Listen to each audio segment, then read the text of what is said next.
November 2025 మిథున రాశి మాస ఫలాలు ఏ విధంగా ఉండబోతున్నాయో చూద్దామండి. ముఖ్యంగా మిథున రాశి వారికి ఈ నవంబర్ మాసం అనేది అత్యుత్తమ మాసముగా చెప్పబడుతుందండి. ఎందుకయ్యానంటే గురుడు మీకు 2వ ధన కుటుంబ స్థానంలో ఉంటున్నారు. కుజుడు తన స్వస్థానం వృశ్చికంలో ఉంటారు. శుక్రుడు నవంబర్ 2 నుండి 25వ తేదీ వరకు కూడా తన స్వక్షేత్ర మూల త్రికోణమైనటువంటి ఈ యొక్క తులారాశిలో ఉంటారు.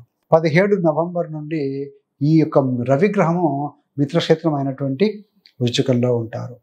సో ఈ రకంగా చూసుకున్నప్పుడు గ్రహస్థితులు అనుకూలంగా ఉన్నప్పుడు ఫలితాలు కూడా అనుకూలంగా ఉంటాయండి. మరి ఏ విధంగా ఉండబోతున్నాయో ముఖ్యంగా చూద్దామండి. ఇక్కడ గురుగ్రహము కర్కాటక రాశిలో 5 డిగ్రీల వద్ద అత్యంత బలవంతుడు. ఆయన 12 నవంబర్ నుంచి వక్రీకరిస్తున్నాడు. వక్రీకరించిన బలమైన క్షేత్రం ఎగ్జాల్టెడ్ ప్లేస్లో ఉన్నారు కాబట్టి శుభ ఫలితాలే ఇస్తాడు. అంటే నవంబర్ 11వ తారీఖు వరకు కూడా ధన ప్రవాహం బాగా ఉంటుందండి. 12 తర్వాత కూడా వస్తుంది, కానీ కాస్త నెమ్మదిగా ఉంటుంది అని చెప్పవచ్చు. జ్యోతిష్యంలో ఈ యొక్క గురుడు కనుక కర్కాటకంలో ఉంటే దాన్ని జాక్పాట్ స్థానంగా అంటారండి. ఎందుకంటే గురుడు సహజ శుభగ్రహము, సంతానానికి కారకుడు, కుటుంబ సంతోషానికి కారకుడు, ప్రాపర్టీ కారకుడు, ఆధ్యాత్మికత, విద్య, జ్ఞానానికి కారకుడు కాబట్టి సో ఆ రకంగా ఉన్నప్పుడు మనకు మంచి ఫలితాన్ని ఇస్తారండి. కాబట్టి సో ఇది శుభ ఫలితం ఇస్తుంది. ధనపరంగా ఎలాంటి ఇబ్బందులు లేవు మిథున రాశి వారికి అని చెప్పవచ్చు. డిసెంబర్ 5న తిరిగి మిథున రాశికి వెళ్ళిపోతాడు. సో కాబట్టి మళ్ళీ జూన్ 2026 నుండి ఈ యొక్క కర్కాటక రాశికి స్థిరంగా రాబోతున్నాడు 1 ఇయర్ పాటుగా. గురువు ధనకారకుడు కాబట్టి, ధనాధిపతి కాబట్టి నవంబర్లో అధిక ఆదాయం లభిస్తుందండి. ఉద్యోగము, వ్యాపారము, వివాహము ఈ 3 రంగాల్లో కూడా గురుడు అనుకూలంగా మీకు ఫలితాలు ఇవ్వబోతున్నారు.